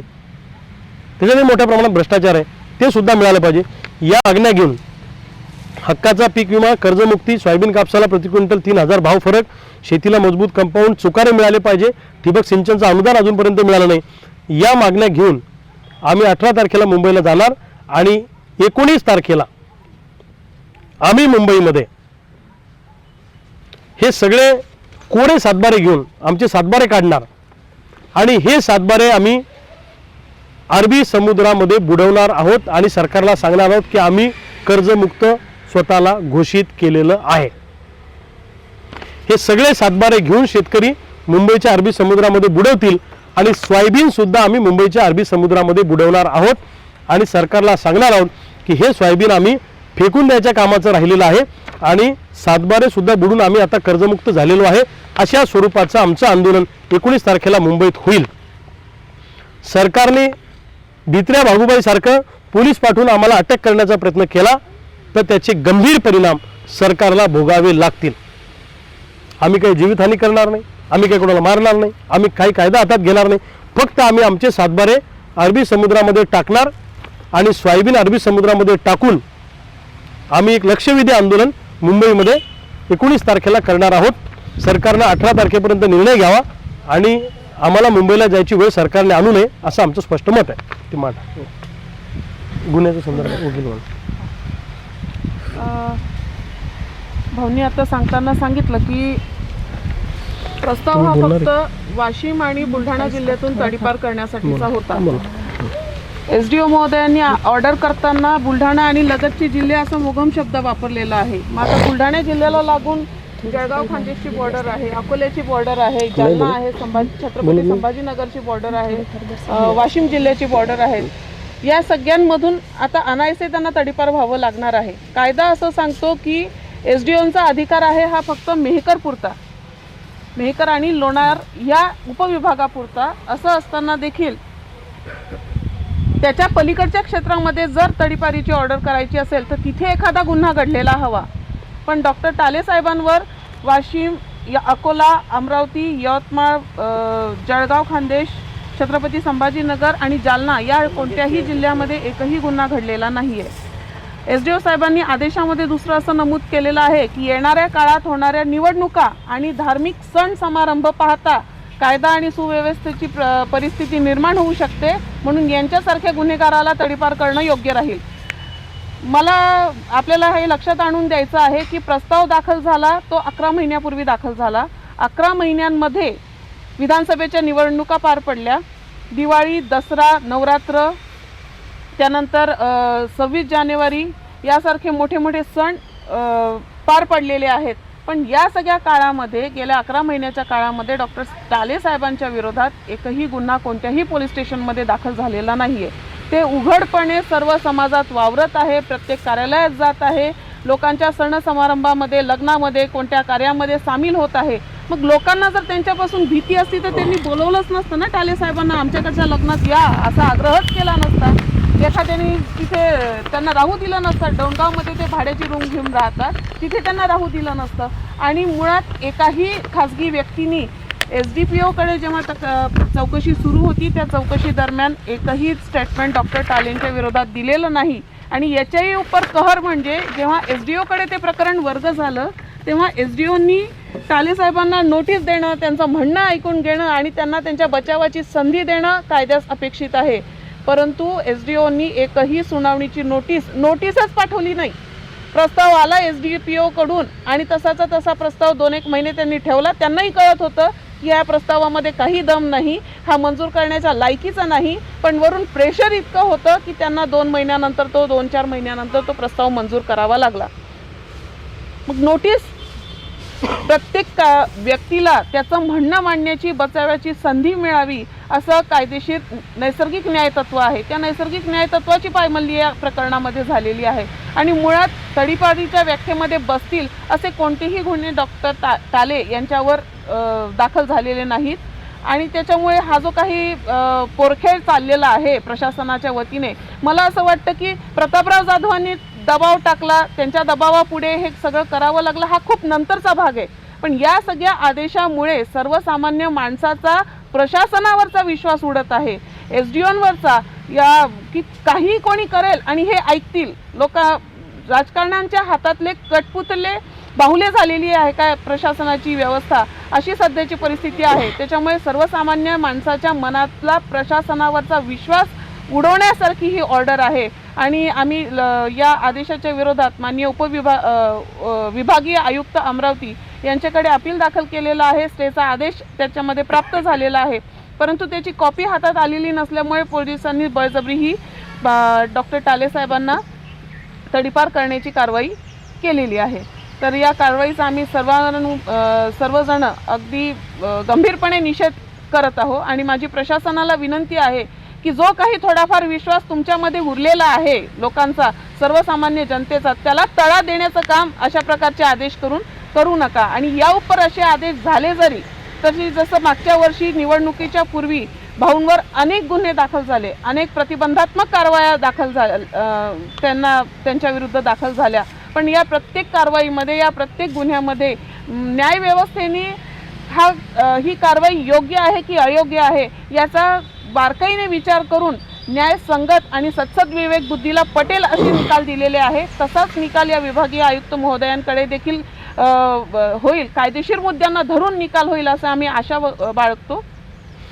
एकच मिनिट कंप्लीट करतो. तर जसं ॲडव्होकेट शर्वरींनी सांगितलं तसं मला सुद्धा प्रतापरावांनी मी लोकसभेत उभा राहू नये म्हणून 1 वर्ष तुरुंगात टाका आणि तुम्ही सगळे होते, म्हणजे तिसऱ्या दिवशी मला कोर्टात उभं करत होते आणि पोलीस सुमोटो गेले की आणि केस कोणतीच नाही, प्रतिबंधात्मक, की यांच्यापासून धोका आहे, यांना तुरुंगात टाका 1 वर्ष. खालच्या न्यायालयामध्ये आमच्या बाजूने निकाल लागल्यावर वरच्या न्यायालयात सुमोटो पोलीस गेले यांच्या दबावामुळे आणि वरच्या न्यायालयाने सुद्धा प्रचंड गंभीरपणे विचार करून कायद्याचं सगळं हे करून आपल्या बाजूने निकाल दिला की यांच्यावर अशी कारवाई करता येणार नाही. आणीबाणीच्या काळातले सायटेशन त्या काळात शर्वरींनी कोर्टात दाखल केले आणि न्यायालयाने आम्हाला त्याच्यामध्ये दिलं. म्हणजे न्यायालयाने वेळोवेळी आम्हाला तुरुंगात टाकण्याची पोलिसांनी सत्तेच्या प्रेशरखाली ज्या ज्या कारवाया आमच्यावर केल्या त्या न्यायालयाने त्याच्यामध्ये आम्हाला दिलासा देण्याचं काम केलेलं आहे. आता ही कारवाई पण तशीच आहे. या जिल्ह्यामध्ये वरली सुरू आहे, या जिल्ह्यामध्ये मटका सुरू आहे, या जिल्ह्यामध्ये अवैध धंद्याला प्रचंड ऊत आलेला आहे. अनेक राजकारण्यांचे बगलबच्चे हे सगळे धंदे करतात 2 नंबरचे, ते सगळे मोकाट आहेत, ते व्हाईट कॉलर उजळ माथ्याने फिरतायत, पोलीस स्टेशनला जात आहेत, त्यांच्यावर कारवाई करायला पेन धजावत नाही. पोलिसांना माझं सांगणं आहे की सदरक्षण आहे, खल निग्रहण आहे, तुम्ही शपथ घेतलेली आहे आणि अशा परिस्थितीमध्ये सगळे 2 नंबरवाले मोकाट गुंड त्यांना सोडून द्यायचं. आता मेकरचे SDO साहेबाकडं जवळपास 17 ते 20 प्रकरणं प्रलंबित आहे तडीपारीचे. 3 कारवाया त्यांनी केल्या, एक डॉक्टर टाले म्हणजे आमचे जिल्हाध्यक्ष, एक साजन शहा तो आमचाच कार्यकर्ता आणि अजून कोणीतरी एक आहे मला माहीत नाही. बाकीच्या लोकांवर कारवाई का नाही तडीपारीची? जे ओरिजिनल गुंड आहेत त्यांच्यावर कारवाई नाही, ते उजळ माथ्याने फिरत आहेत. पोलीस प्रशासनाने जसं शर्वरींनी सांगितलं की तुमच्यावरचा विश्वास उडू देऊ नका. अनेक पोलीस अधिकारी जर का या लोकप्रतिनिधींचे विशेषतः प्रतापरावांचे चमचे म्हणून काम करत असायचं असेल त्यांना, तर त्यांनी नोकरीचा राजीनामा द्यावा, वर्दी उतरवून टाकावी आणि प्रतापरावच्या घरी शेतात कामाला जावं. पण सामान्य माणसाच्या बाबतीत स्वतःची पोस्टिंग टिकवायसाठी, स्वतःची नोकरी टिकवायसाठी सस्पेन्शन होऊ नये, मला इथेच पोस्टिंग मिळावी, एवढी लाचारी सुद्धा इंग्रजाच्या काळात सुद्धा कोणी केली नाही. अशा अधिकाऱ्यांचा मी तीव्र शब्दामध्ये निषेध करतो आणि अशा अधिकाऱ्यांच्या विरोधात सुद्धा आम्ही आता आंदोलनाची भूमिका तीव्र करणार आहोत. यांचाही भ्रष्टाचार आम्ही बाहेर काढणार आहोत, हे लक्षात ठेवावं. पुढे जाऊन तर मी असं म्हणते की उपविभागीय कार्यालयाची पाटी काढून तिथे प्रतापराव जाधव यांचे जनसंपर्क बिलकुल बिलकुल आणि पोलीस स्टेशन मेकरचं तरी चालेल ना. मेकरचं जर पोलीस असं स्टेशन सर्वसामान्य माणसांवर कारवाई होत असेल तर उद्या या ताईंनी काय करायचं? काल यांचे चुलत सासरे वारले, नवरा घरी नाही, लहान मुलगी आहे, काय करायचं? काय करायचं? मेकर पोलीस स्टेशनला प्रतापराव जाधवांचं जनसंपर्क कार्यालय करा आणि एसडीओ मेकर प्रतापराव जाधवांचे जनसंपर्क कार्यालय. एसडीओचा चार्ज प्रतापराव जाधव यांच्याकडे राहील, ठाणेदाराचा चार्ज त्यांच्याकडे राहील, एसडीपीओचा चार्ज सुद्धा त्यांच्याकडे राहील. हा देऊन टाका अशी मागणी मी माननीय मुख्यमंत्री महोदयांना आपल्या माध्यमातून सगळ्यांच्या माध्यमातून करतोय. जो आदेश एसडीओनी काढलेला आहे तो एक तर मोगम आदेश आहे. या संदर्भात ज्या अधिकाऱ्यांनी हे आदेश काढले या विरोधात आपण न्यायालयामध्ये जाणार आहात का? बिलकुल बिलकुल जेणेकरून पुढचं कुठलाही येणारा अधिकारी किंवा चुकीचं काम अधिकारी करणार नाही किंवा चुकीचे आदेश देणार नाही अशी काही भूमिका घेणार आहात का? बिलकुल बिलकुल 100%. 2013-14 साली मला अशाच पद्धतीनं तडीपार केलं होतं. त्याच्यातही हेच होते प्रेशर टाकायला. म्हणजे ठीक आहे, राजकीय निवडणूक आम्ही यांच्या विरोधात लढलो असेल म्हणून हे आम्हाला विरोध करतात असं नाही आहे. जेव्हा आम्ही यांना कधी विरोध केला नाही तेव्हा पण हे आम्हाला विरोध करायचे प्रतापराव. तेव्हा पण तडीपार करण्यामध्ये या लोकांनी महत्वाची भूमिका निभावली. बँकेचं प्रकरण काढलं होतं ना, बँकेचं प्रकरण त्यावेळेला आपण काढलं. दुसऱ्या बाजूला त्यावेळी मला तडीपार केलं तर तेव्हा आपण माननीय न्यायालयामधून आपल्याला दिलासा मिळाला. गृह सचिवांकडे ते प्रकरण खारिज झालं. आता गृह सचिवांकडे तडीपारीचे अधिकार नाही आहेत. आता तडीपारीला अपील करण्याचे अधिकार हे माननीय आयुक्त आणि त्याच्यानंतर हायकोर्टामध्ये आहेत, त्याच्यानंतर सुप्रीम कोर्टाला आहेत. अनेक अधिकारी सत्तेच्या दबावाखाली काम करतात. तो जो आदेश आहे ते प्रकरणच मुळात त्याच्यात बसतच नाही. 6 महिने वर्षभरात गुन्हा नाही ना. गुन्हाच नाहीये. या लेटेस्ट गुन्हे लागतात त्याला, जुने गुन्हे काढून चालत नाही. म्हणजे तुम्ही 20 वर्षापूर्वी काही गुन्हा केला असेल, 20 वर्षात एकही गुन्हा तुम्ही केला नाही तर तुम्हाला मागचे गुन्हे काढून तडीपार नाही करतायत. लेटेस्ट गुन्हा पाहिजे तुमच्याकडे काहीतरी. एसडीपीओ कडे जेव्हा चौकशी सुरू होती त्यावेळी आम्ही कित्येक सायटेशन दिले पण त्या सायटेशनचा साधा उल्लेख नाही. त्याच्यात कित्येक नॉर्म्स आहे की 2022-23 साली बॉम्बे हायकोर्टाचं एक रिसेंट जजमेंट जे आहे त्याच्यात दिलेलं होतं आणि तडीपारी करत असताना कोणकोणत्या गोष्टींचा विचार करायला हवा असं त्यांनी स्पेसिफिक त्याच्यात दिशादर्शक काही मुद्दे कोट केलेले आहेत. पण त्याचा देखील साधा उल्लेख नाही. उलट एसडीओनी आम्हाला नोटीस काढली नाही आणि एसडीओच आदेशामध्ये असं म्हणतात की जाब देणार हजर झाले नाही आणि त्यांनी त्यांच्या बचावाचं काही सादर केलं नाही. आम्हाला काही स्वप्न पडणार आहे का की एसडीओ कडे प्रस्ताव आला आणि ते आम्हाला नोटीस काढणार आहेत की नाही? म्हणून नोटीस काढणं त्यांचं काम आहे ना. एसडीपीओनी या संदर्भातलं हे नाही मागितलं. त्यांनी अहवाल एसडीपीओ कडे नोटीस आली, त्यांची नोटीस आली आम्हाला. आम्ही आमचा रितसर जबाब दाखल केला एसडीपीओ कडे आणि त्याच्या पृष्ठात काही सायटेशन्स पण दिले. तिथून त्यांनी तो अहवाल त्या सगळ्या प्रकरणाचा एसडीओ कडे पाठवला. एसडीओ कडून अपेक्षित होतं की त्यांनी आम्हाला नोटीस काढायची, आमच्या विरुद्ध कोण बोलत आहे त्यांचे जबाब नोंदवायचे, आमच्या बाजूनी कोण बोलत आहे त्यांचे जबाब नोंदवायचे आणि मग ऑर्डर करायची. आम्हाला नोटीसच नाही आणि नोटीस नसताना ते म्हणतात की हे हजर झाले नाही आणि यांनी यांच्या बचावाच्या पृष्ठार्थ काहीच सादर केलं नाही. मुळातच एसडीपीओनी 6 महिन्यातले गुन्हे नसल्यामुळे हे प्रकरण खारिज होते. ते प्रस्ताव पाठवणंच नाही पाहिजे होता. प्रस्तावच त्याच्यात बसत नाही आणि माननीय न्यायालय कुठलंही न्यायालय हे आरोपीला बाजू मांडायची संधी देतं. एसडीओ जे आहेत उपविभागीय अधिकारी जोगी यांनी नोटीसच दिली नाही आमच्या माणसाला की तुमचं म्हणणं मांडा. नाही, तुम्हाला म्हणणं मांडण्याचा हा नंतरचा भाग आहे पण 6 महिन्यात गुन्हे नसल्यामुळे हे प्रकरणच पुढे नेता येत नाही. वर्षभरातच गुन्हा दाखल नाहीये. भाऊ, तुम्ही अवैध धंद्याबाबत प्रश्न उपस्थित केला आता पत्रकार परिषदेमध्ये. जे आमदार संजय गायकवाड यांनी हिवाळी अधिवेशनमध्ये प्रश्न उपस्थित केला होता औचित्याचा मुद्दा मांडून. आतापर्यंत कोणतीच कारवाई झाली नाही. अर्थसंकल्पीय अधिवेशन सुरू झालं आहे आणि जे प्रदेशाध्यक्ष आहे हर्षवर्धन सपकाळ त्यांनी जे थेट असा आरोप केला आहे की मांडवली झाली आहे यांची. काय वाटतं? हे बघा, सध्या जिल्ह्यामध्ये अवैध धंद्याला प्रचंड ऊत आहे. वरली आहे, मटका आहे, मोठ्या प्रमाणात वेश्या व्यवसाय चालतो आणि सगळं 2 नंबर आहे. अनेक लोकांनी आपले रेट वाढून घेतलेले आहेत अधिकाऱ्यांनी. खालच्या वाळूची तस्करी मोठ्या प्रमाणामध्ये होते. त्यांच्यावर कारवाई नाही कारण या अवैध धंद्यावाल्यांना राजकीय वरद असता आहे. मी स्वतः माननीय मुख्यमंत्री महोदयांना या विषयामध्ये भेटणार आहे. गृह खातं त्यांच्याकडे आहे आणि त्यांना भेटून आम्ही स्पष्टपणे सांगणार आहोत की जिल्ह्यात हे 2 नंबरवाले मोकाट आणि आमच्यासारख्या चळवळीतले कार्यकर्ते तडीपार हे जे सगळं चालवलंय जिल्ह्यामध्ये नंगानाच ही प्रतापराव जाधवांची करामत आहे. त्या पक्षाचा खासदार आमदार मंत्री तुमच्या कार्यकर्त्यावर तडीपार करतात, त्याच पक्षाच्या आमदाराच्या हातात हात घेऊन तुम्ही गावोगावी दिलजमाई करतात आणि तो आमदार तुम्हाला सांगतो की आम्ही यांचं पुनर्वसन करू, त्याचं खंडनही तुम्ही करत नाही, तर कार्यकर्त्यांनी काय बोध द्यावे? हे बघा, आम्ही एकत्रित आलो तो कोणत्या खाजगी कार्यक्रमात आलो नाही. अफजलपूरवाडी नावाचं गाव आहे देवघाटजवळ, त्याला आता आनंदवाडी नावाने ओळखलं जातं. छोटं गाव आहे, आमच्या आकाश माळोदेंचं गाव आहे. सरपंच त्या गावात आमचा आहे. मी विधानसभेच्या अगोदर त्या गावामध्ये 40 लाख रुपये, किती 40 ना 40 लाख रुपये मी माझ्या शिफारशीवरून रस्त्यासाठी आणि शाळा दुरुस्तीसाठी दिले होते आणि आमदार महोदयांनी त्या गावामध्ये 20 लाख रुपये दिले होते. या गावकऱ्यांनी असं ठरवलं की 2 कामाचे वेगळे उद्घाटन घेण्यापेक्षा एकच उद्घाटन घेऊ आणि सगळ्यांना बोलू. त्या विकासाच्या कार्यक्रमासाठी आम्ही त्या ठिकाणी एकत्र होतो. ती योगायोगाने एकत्रित आलो होतो आणि येळगावला आमचे भाऊभाऊ एस्कर इथे आहेत, तर हेच त्याच्या आयोजक असतात. गजानन महाराज प्रगट दिनाला सगळ्या नेत्यांना बोलावलं जातं. 11:30चं टायमिंग असतं. 11:30ला सगळे नेते तिथे येतात. महाप्रसाद वाटपाला सगळेच नेते एकत्रित होते. विजयराज शिंदे साहेबही होते. पण त्यांना कोणी विचारला प्रश्न की तुम्ही कसं काय त्यांच्या बाजूला उभे होते? आणि ते तर एकाच गटात आहे ना परत. ते तर एकाच पक्षाचे आहेत ना. तर सांगायचं तात्पर्य असं की सार्वजनिक कार्यक्रमामध्ये आता त्या दिवशी अयोध्यापुरम नावाची ती साईटचं हे झालं, काय भूमिपूजन झालं, तर त्याच्यात प्रतापराव जाधवांशी आमचे पण नावं होते.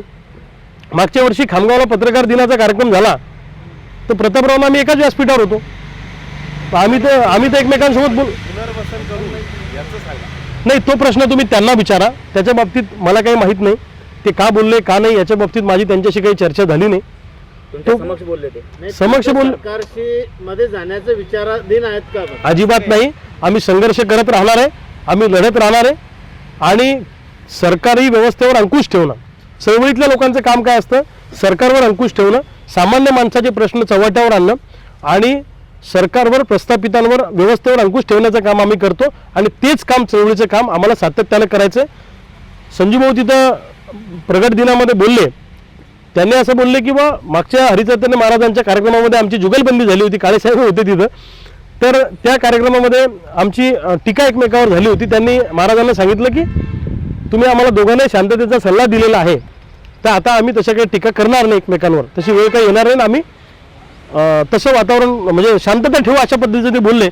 आणि पुनर्वसनाच्या संदर्भात ते कसं काय बोलले हे तुम्ही त्यांनाच विचारा. तुम्ही आता बोलता बोलता एक शब्द बोलले की प्रतापराव जाधव ईडीच्या दागाने तिकडे गेले आहे. तर राज्याचे जेवढे खासदार आमदार आहे आणि बुलढाण्याचे आमदार संजय गायकवाड हे देखील ईडीच्या दागाने तिकडे गेले आहे का? हे बघा, मी खासदारांबद्दल बोललो, मला यांच्याबद्दल काही माहिती नाही. परंतु ज्या खासदारांना एकत्रित केलं शिवसेनेतून त्याच्यामध्ये प्रतापरावांचा रोल मोठा आहे. माझं प्रतापरावांना चॅलेंज आहे की तुम्ही 2-4-5 वर्ष सत्तेच्या विरोधात राहून दाखवा. राहूच शकत नाही. सगळं दुकान पांगेलं नव्हतं याचं. ज्यांचे घरं काचाचे असतात त्यांनी आमच्यासारख्या कार्यकर्त्यांच्या नादाला लागायचं नसतं. तुम्ही एक म्हटलंय की अवैध धंदे जे आहेत ते राजकीय नेत्यांच्या बगलबच्च्यांचे आहेत, तर म्हणजे केवळ त्यांचेच का, खासदारांच्याच बगलबच्च्यांचे असं म्हणायचं आहे का तुम्हाला की सगळेच नेते? नाही, अनेक नेत्यांच्या जवळच्या कार्यकर्त्यांचे धंदे आहेत. पण त्यातल्या त्यात हे खासदार असल्यामुळं सबंध जिल्ह्यामध्ये अवैध धंद्याला प्रतापराव जाधवांनी परवानगी दिलेली आहे. कारण तेच अधिकारी आहेत ना सध्या. जिल्ह्यातल्या सगळ्या अधिकाऱ्यांचे चार्ज आता लोकसभेचे बुलढाणा लोकसभेचे खासदार प्रतापराव आहेत, त्यांची शिफारस लागते अवैध धंदा चालू करायला. विधानसभेमध्ये जायला लागते ते काही मला माहित नाही. मी तुम्हाला स्पष्टपणे सांगतो, या जिल्ह्यामध्ये एक तर अवैध धंदा चालू करायचा असेल तर प्रतापरावांचा कार्यकर्ता व्हायचं, त्यांची परवानगी घ्यायची. कारण ते जिल्ह्याचे बॉस आहेत ना, सगळे कलेक्टरचे, एसपीचे, एसडीओचे, पोलीस स्टेशनचे सगळे चार्ज त्यांच्याकडे आहेत. हो, इकडचे चार्ज त्यांच्याकडेच आहेत ना. हो, इकडचे चार्ज त्यांच्याकडे. पोलीस अधीक्षक निष्क्रिय आहे, या प्रकरणात त्यांची बदली व्हावी किंवा त्यांच्यावर कारवाई व्हावी असं वाटतं का? जिल्हा पोलीस अधीक्षकांना सुद्धा मी भेटणार आहे. अजूनपर्यंत मी त्यांना भेटलो नाही. मी त्यांना विनंती करणार आहे की अशा पद्धतीनं जर का आपले खालचे अधिकारी राजकीय दबावाखाली येऊन जर कारवाई करत असतील तर सामान्य जनतेचा पोलिसांवरचा विश्वास उडेल. हे मी त्यांना भेटून सांगणार आहे. जिल्हाधिकाऱ्यांना सुद्धा आम्ही भेटणार आहे आणि त्यांच्या हे लक्षात आणून देणार आहे. नाही तर त्यांना स्पष्ट सांगू की पोलीस स्टेशनचा आणि उपविभागीय अधिकारी, तहसील कार्यालयाचा चार्ज तुम्ही प्रतापराव जाधवाकडे द्या आणि यांना मुक्त करा खालच्या लोकांना. भाऊ, तुम्ही आता असं म्हटलं की प्रतापराव केंद्रीय मंत्री बनल्यापासून त्यांनी काहीही ते केलेलं नाही. त्यांनी 15 दिवसापूर्वी बुलढाण्यात एक हे घेतली, पत्रकार परिषद घेतली आणि त्यांनी सांगितलं की केंद्रीय मंत्रिमंडळात सर्वात चांगलं काम असेल तर त्यांच्या मंत्रालयाचं आहे, आयुषचं आहे. आणि त्यांनी हे सांगताना असं सांगितलं की आयुषच्या 5 डिपार्टमेंटना ते ग्रीनिच वर्ल्ड ऑफ रेकॉर्डमध्ये त्याचं स्थान झालेलं आहे. इव्हन तो भारतात सर्वाधिक प्रचलित कार्यक्रम आहे, प्रसिद्ध कार्यक्रम आहे, म्हणजे अमिताभ बच्चनचा कोण बनेगा करोडपती, त्यातही म्हणजे त्यांच्यावर प्रश्न आलेला आहे. ते आता हे बघा, तो जनरल नॉलेजचा भाग आहे. जलसंधारण खातं कुणाकडे आहे, महसूल खातं कुणाकडे आहे, तो तर जनरल नॉलेजचा भाग आहे, तो काही पार्ट नाही. ते काय कोण बनेगा करोडपतीमध्ये प्रश्न आला म्हणजे प्रतापराव खूप हिरो झाले असं काही मानण्याचं कारण नाही. शरद जोशींवर पण एमपीएससीत प्रश्न आलेले आहेत. युपीएससीच्या पेपरमध्ये शरद जोशीवर प्रश्न आला आहे. हा कोण बनेगामध्ये आला, युपीएससी एमपीएससीत नाही आला प्रतापरावांवर प्रश्न. आणि राहिला प्रश्न त्यांचं ते गिनीज बुक ऑफ रेकॉर्ड आणि त्याच्यात काय म्हणजे ते त्यांचं आयुष मंत्रालय सगळं डब्बा गोल झालं होतं आणि प्रतापराव गेले लगेच चमत्कार केला. याने काय जॅकेट घालून मिरवी पलीकडे काय केलं, ते पोलीस घेऊन फिरायचं. या जिल्ह्यामध्ये काय केलं प्रतापरावांनी? अहो तिथे टक्कल पडलं त्या लोकांचं शेगावमध्ये. MCRचा तो ICMRचा अहवाल सुद्धा आला नाही बाहेर अजून. कोणी म्हणतं हिम्मतराव भावस्करांचं संशोधन आहे, गव्हाच्या राशनचा गहू आणला म्हणून झाला. कोणी म्हणतं की ते रासायनिक खतं झिरपले गेले खाली, पाणी तिथं साचतं त्याच्यामुळे झाला. मग हे सपशेल अपयशी आहेत ना प्रतापराव जाधव. आणि हे पुरस्कार गिनीज बुक ऑफ याच्यात आहे ना काळेसाहेब, हे पैसे दिले की किती पुरस्कार भेटताय. तुम्हाला कोणता पुरस्कार पाहिजे सांगा. हे पेपरमध्ये छापायला हो गिनीज बुकला पैसे दिले असेल का त्यांनी? नाही, आता ते मला माहित नाही, पण प्रतापराव जाधव काही बी जुगाड लावू शकतात. आणि इकडे पण तिकडे काय झालं इकडे सांगायचं लोकांना, तिकडे ऐसा होगा वैसा होगा फलाला होगा.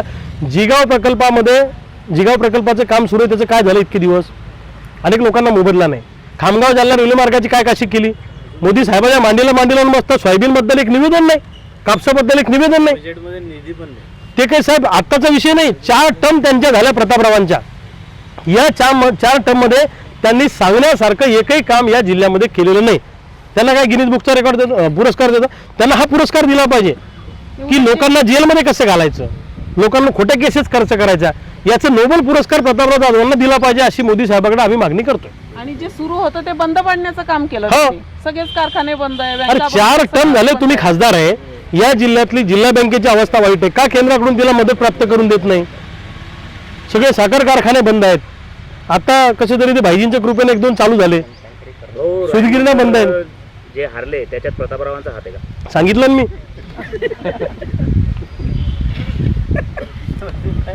या प्रतापरावांनी स्वतःचा पक्ष संपवण्याची सुपारी घेतलेली आहे. डॉक्टर तालेंच्या प्रकरणात जर न्यायालयात जावं लागलं तर 1 वर्ष तर निकाल लागण्यात निघून जाईल. मग अशा वेळी पण ठीक आहे ना, फेस करू आम्ही. स्वातंत्र्याचं आंदोलन लढताना, स्वातंत्र्याचं मिळवण्यासाठी लढताना इंग्रजांच्या विरोधामध्ये अनेक क्रांतिकारकांचं आयुष्य गेलं. आम्ही सत्याच्या बाजूला लढत राहू, किती वर्ष लागो. आणि हे असं तडीपार करून आणि खोटे गुन्हे दाखल करून मग तर रविकांत तुपकर कधीच सत्तेत चालला गेला असता. हे काय पहिला गुन्हा आहे का? हे प्रतापरावांचं हे नेहमीच काम आहे. आम्ही घाबरत नाही आणि आम्हाला काही वकिलाची फी द्यावी लागत नाही. हो अर्थसंकल्पीय अधिवेशन सुरू आहे, अर्थसंकल्पीय अधिवेशन सुरू आहे आणि वेगळेच मुद्दे धरून चर्चा सुरू आहे. शेतकऱ्यासंदर्भात कोणतीच चर्चा होत नाही. तुम्ही काय मागणी करणार आहे सरकारला? सरकारने शेतकऱ्यांच्या प्रश्नावर स्पेशल अधिवेशन, विशेष अधिवेशन घेतलं पाहिजे आणि निव्वळ फक्त शेतकऱ्यांच्या प्रश्नावर 2 दिवस त्याची चर्चा केली पाहिजे असं आमचं म्हणणं आहे. जसं सोयाबीनचा प्रश्न आहे, कापसाचा प्रश्न आहे, ऊसाचा प्रश्न आहे, कांद्याचा प्रश्न आहे, दुधाचा प्रश्न आहे, धानाचा प्रश्न आहे. या सगळ्या प्रश्नांवर सखोल चर्चा झाली पाहिजे आणि महाराष्ट्रातला शेतकरी सरकारनं कर्जमुक्त केला पाहिजे. सोयाबीन कापसाला भाव फरक दिला पाहिजे. या जिल्ह्यातल्या किंवा राज्यातल्या सोयाबीनचा प्रश्न हा केंद्रामध्ये जे लोक निवडून गेले त्यांनी मांडला पाहिजे. जर मी खासदार झालो असतो तर मला लोकांनी विचारायला पाहिजे होतं सोयाबीनच्या भावाचं तू काय केलं. तसं प्रतापरावांना आमचा प्रश्न आहे की त्यांनी सोयाबीन कापसासाठी तिथे काय केलं. पीक विमा 2023 पासून का मिळाला नाही? जेव्हा तुम्ही पीक विमा काढता नुकसान तुमचं होतं, जेव्हा तुम्ही कंप्लेंट करता त्याच्या 15 दिवसात तुमचा पंचनामा झाला पाहिजे आणि 1 महिन्यात पैसे मिळाले पाहिजे असा कायदा आहे. मग 2023च्या नोव्हेंबर-डिसेंबरमध्ये झालेलं नुकसान 2025 पर्यंत त्याचे पैसे मिळत नाही.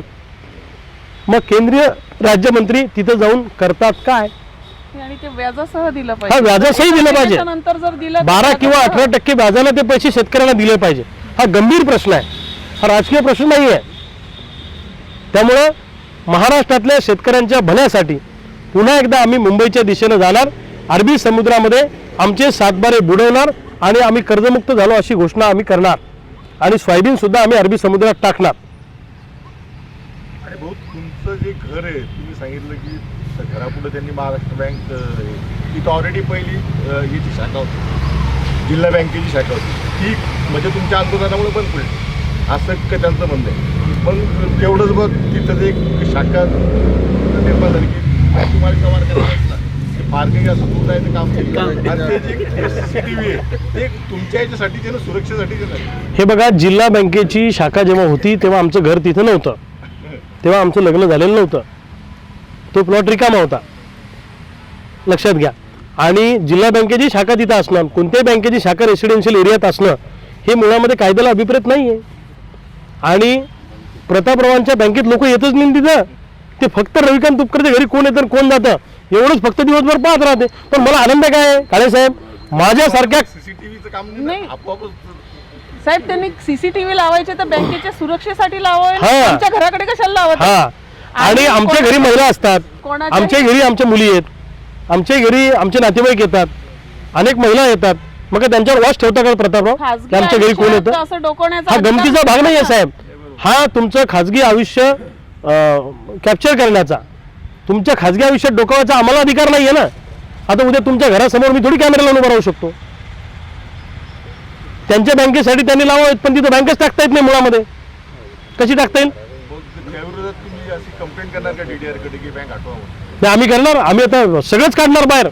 प्रतापरावांनी ज्या ज्या लोकांना त्रास दिला ते सगळे लोक आता समोर आणणार. आता बीडमध्ये कसं निघालं बाहेर, तसं यांचं सगळं आम्ही बाहेर काढणार. यांना गंमत वाटते, यांना वाटतं आमच्या विरोधात कोणी बोलत नाही, आम्ही सगळे यांचं बाहेर काढणार. प्रतापरावांनी त्यांच्या पदाच्या मर्जीमध्ये राहावं, त्यांच्या पदाचा उपयोग सामान्य लोकांसाठी करावा. सामान्य लोकांना तुरुंगात टाकणं आणि अनेकांचे आयुष्य उद्ध्वस्त करण्यासाठी जर तुम्ही मंत्रिपदाचा उपयोग करत असाल तर त्याचे परिणाम तुम्हाला भोगावे लागतील, हे प्रतापरावांनी लक्षात ठेवा. आता एवढ्या मिरच्या जमल्या असतील आज प्रतापरावांना की तुम्हाला सांगतो, आता काही लोकांना माझ्या विरोधात बोलतं करतील, सोशल मीडियावर मला ट्रोल करतील, पण मला त्याचा काही फरक पडत नाही. मी सत्याची बाजू मांडत राहणार, मी लढत राहणार. डॉक्टर टाले आणि आमच्या सगळ्या कार्यकर्त्यांच्या पाठीशी आम्ही दोघेही, नवरा बायको आणि आमची संघटना खंबीरपणे उभे आहे. आम्ही असल्या तडीपारीला किंवा असल्या या सगळ्या भंपक खोट्या गुन्ह्यांना आम्ही घाबरत नाही, आम्ही फासावर जाऊ. माझ्या जीवाचं, माझ्या कार्यकर्त्यांच्या जीवाचं बरं वाईट झालं तर त्याला पूर्णपणे प्रतापराव जाधव जबाबदार असतील, याचा पुनरुच्चार पुन्हा एकदा करतो. आपण सगळे आलात त्याबद्दल आपले मनापासून धन्यवाद व्यक्त करतो. ताईची काय हा, बोला.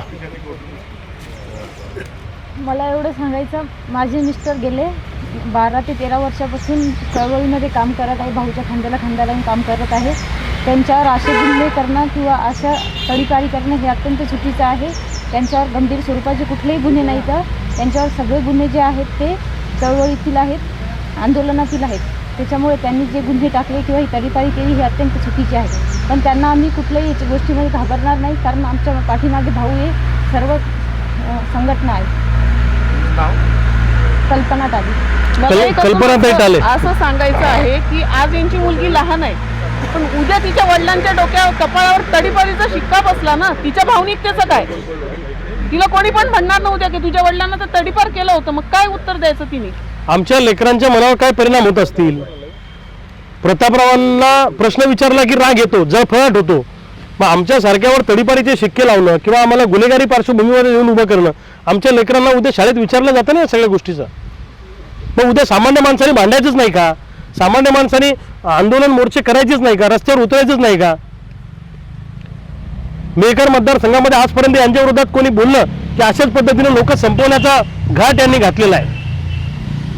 हे आम्ही कदापि चालू देणार नाही. महाराष्ट्रामध्ये अनेक नेत्यांचे प्रकरण बाहेर निघतायत, अनेक गुंडांचे प्रकरण बाहेर निघतात. तशाच पद्धतीनं प्रतापरावांचे प्रताप इथून पुढे आम्ही बाहेर काढू. किती दिवसात म्हणजे बाहेर काढणार त्यांच्या 12 भानगडी? नाही, आता सगळं एक एक गोष्ट कलेक्ट करणार. आता काय ते दीर्घकालीन लढा आहे, तो काय असं एक दिवसाचा आणि एका महिन्याचा थोडीच आहे, दीर्घकालीन लढा आहे. प्रतापरावच्या विरोधात एवढे बोलले तुम्ही, संजू भाऊ खुश झाले की नाराज झाले? ते त्यांना विचारा. त्यांना कदाचित त्यांना वाईट वाटलं असेल त्यांच्या पक्षाच्या विरोधात, आपलं त्यांच्या नेत्याच्या विरोधात बोलल्यामुळे. आणि त्यांनीच तर त्यांच्यावर आरोप केलेला हो, त्यांना पाडण्यासाठी प्रचंड प्रयत्न केले म्हणून.